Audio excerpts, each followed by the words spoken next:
Galdera baino gehiago izangoa. Bakoitzak bere esparrutik, berak lan egiten duen giro horretatik edo egoera horretatik, bere esperientziaren nondik norakoa konta diezagutela. Bale? Gutxi gora bera, hizkuntza jarrerak landu behar baldin maia, norekin, zer egin berdan, nola landu berdan, zergatik aukeratzen dituzten landu beharreko jarrera horiek, jundian tokira jundiala eta ikastetxeen adibideak baldin badauzkate agian egokigo, ze lorpen izan dituzten, ze zailtasun, ze harrera izaten duten behaiek juteianean ikastetxeetara edo dihoaztin tokira behaien mezuek, eska bat behaien esperientzia laburbiltzeko 10-15 minutu bakoitza iutziko iot. Nahi duna hasikoa? Kapritxon bat baldin makazue, beste lainak izuzeu. Ni hasiko naiz. Bale, ondo entzuten da ez? Bueno, nik uste zuetako asko ezagutzen zaituzte, ja damazkit, 8 bat urte edo batetik bestera, gelditu gabe, ikastetxeetan eta elkartetan eta lanean. Ni nire jarduna, normalean hizkuntza ohituretan jartzen dut. Oda, niretzako jarreren lanketa baino, bilatzen duguna da euskaren erabilera indartzea. Orduan, jarreren lanketarekin bilatzen dugu erabilera indartzea, ez besterik gabe jarrera lantzea. Hau da, nik helburu bezala ez du jartzen nahi dugula gure ikasleek euskararen aldeko jarrera izatea. Nahi duguna da euskararen erabilerarekiko jarrera bat izatea. Nik bentsat hortik abiatzen dut planteamentua. Orduan, oinarri batzuk hartu eta hor estrategia eta tresna batzuk eta proposatzen ditugu. Eta orduan, ikasleen eta bereziki gazteen jarreren inguruan lan egiten dut, baina horri begira lan egiten dugu, bai irakasleen jarreren inguruan, gazteen beraien jarreren inguruan, gurasoen jarreren inguruan, dena hartzen du, horretan.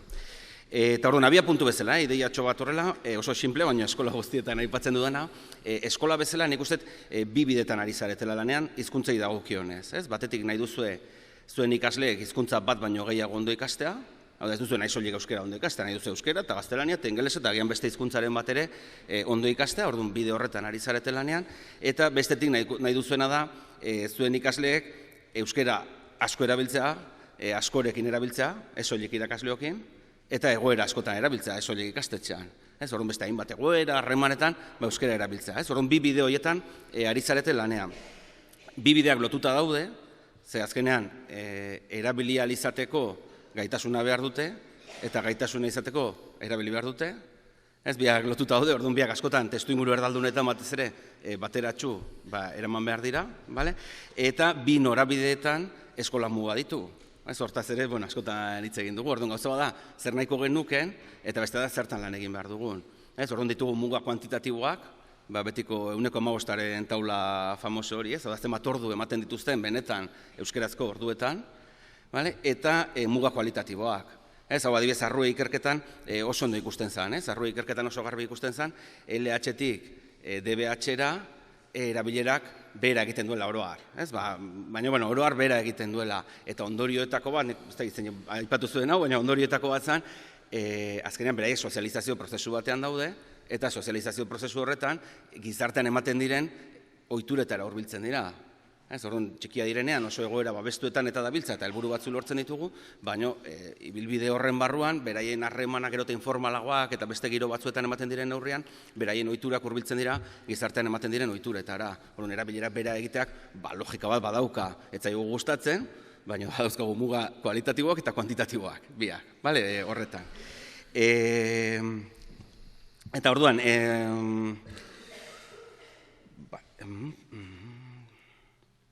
eta orduan, hizkuntza ohituretan eragitera begira, nik batez ere bi puntutan zentratuko naiz orain, bada ikasleen jarrera eta beste da irakasleen jarrera. Bi gauza horiek. Niretzako garrantzitsuena, baina zalantzarik gabe, irakasleen jarrera da. Hau da, irakasleen jarrera egokia balima eta irakasleek lan egiten badute zentzu batekin eta estrategia eta norabide batean, askoz gehiago lortuko dugu ikasleen jarrera landuta baino. Pixkatez mutur batera eraman da, baina gu lortu dezakegu ikasleek euskararekiko sekulako jarrera izatea, jarrera bikaina izatea, eta hitz bakar batez egitea.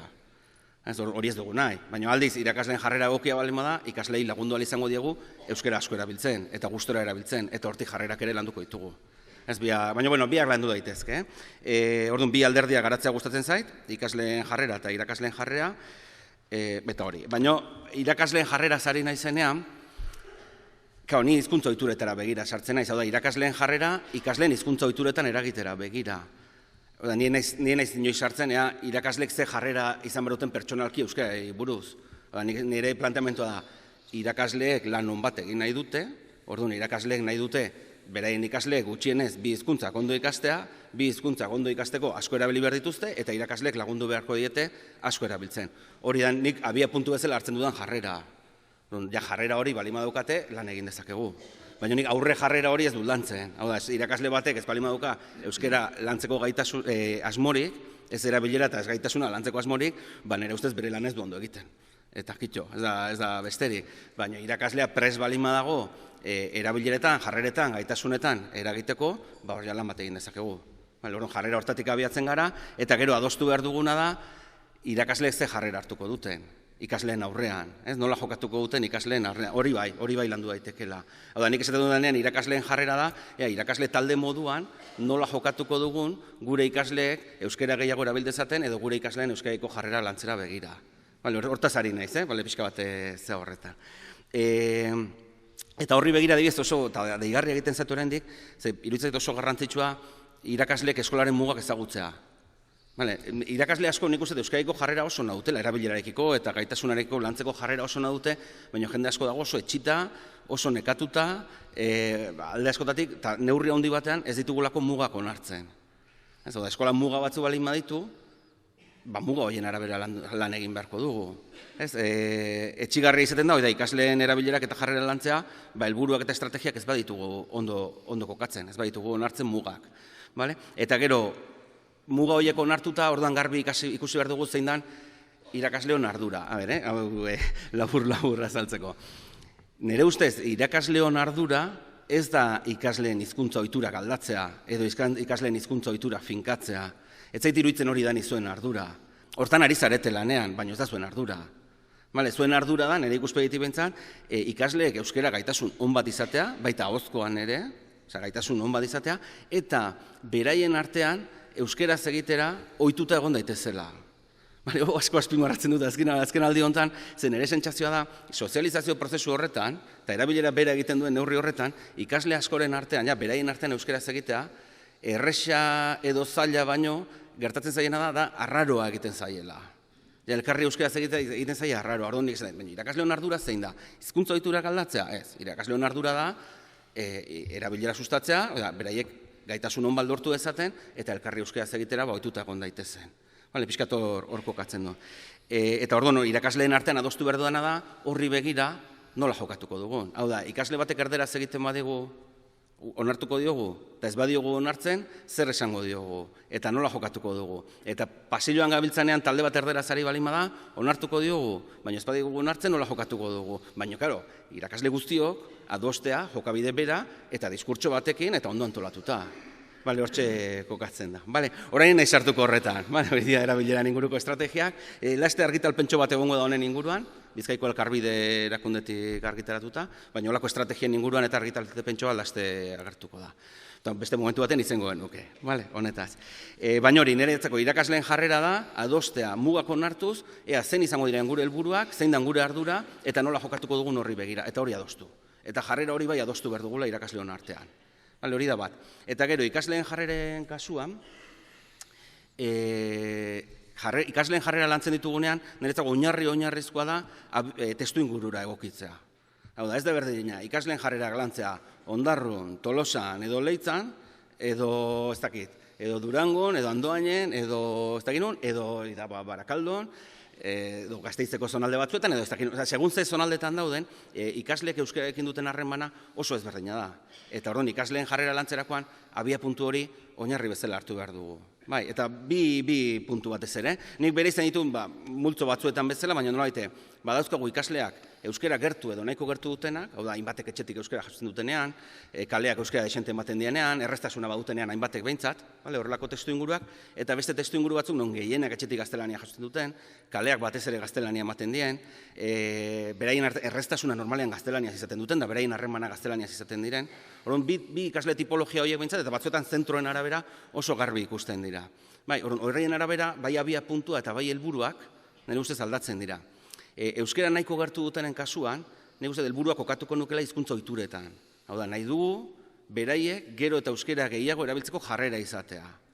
Eta orduan landu beharko dugu hori, kontzientzia landu, tresnak eskaini, kontraesanak ikusi, baina nolaiten nahi duguna da, beraiek gero eta gehiago erabili nahi izatea. Hor kokatzen dugu. Eta euskera nahiko urrun dutenen kasuan, lortu nahi duguna da, euskera beraiena egitea.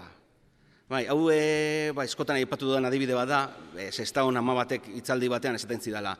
A mi hija no le gusta el euskera. Eta nik zaten, ikasten ditugun hizkuntza guztiak, hau katalan bat entzun nion, ez da izan, baina entzun nion, ikasten ditugun hizkuntza guztiak gure identitatearen parte bihurtzen dira. Eta 6 bali madira 6 eta 8 bali madira 8, beti ari gara irabazten.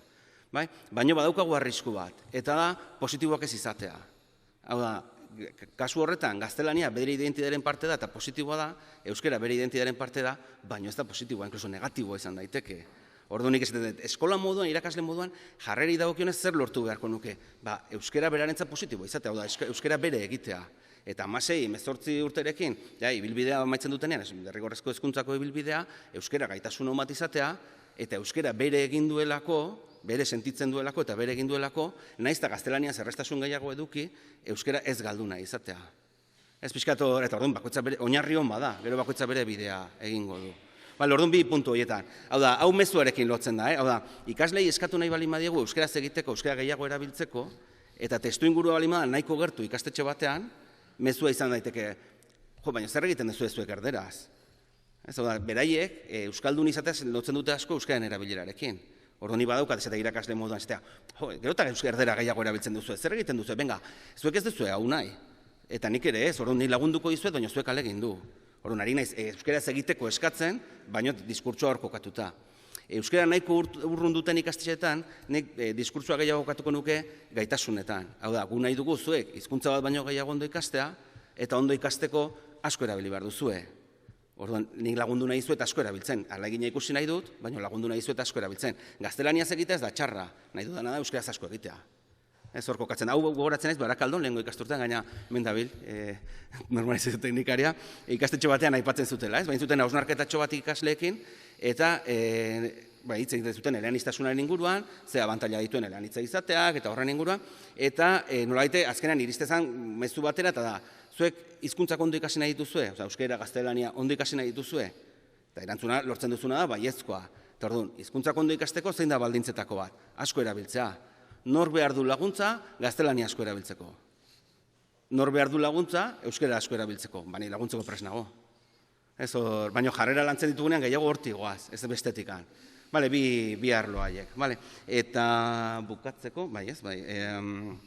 hori orduan, niretzako irakasleon jarrera adostea, eta gero ikasleen jarreran oinarria kontutan hartzea eta hortikan abiatzea, eta gero estrategiak tresnak hortikan planteatzea, eta hainbat jarduera eta egin daitezke baita ere, bide horretatik agian gero aipatuko ditugu, gehiago.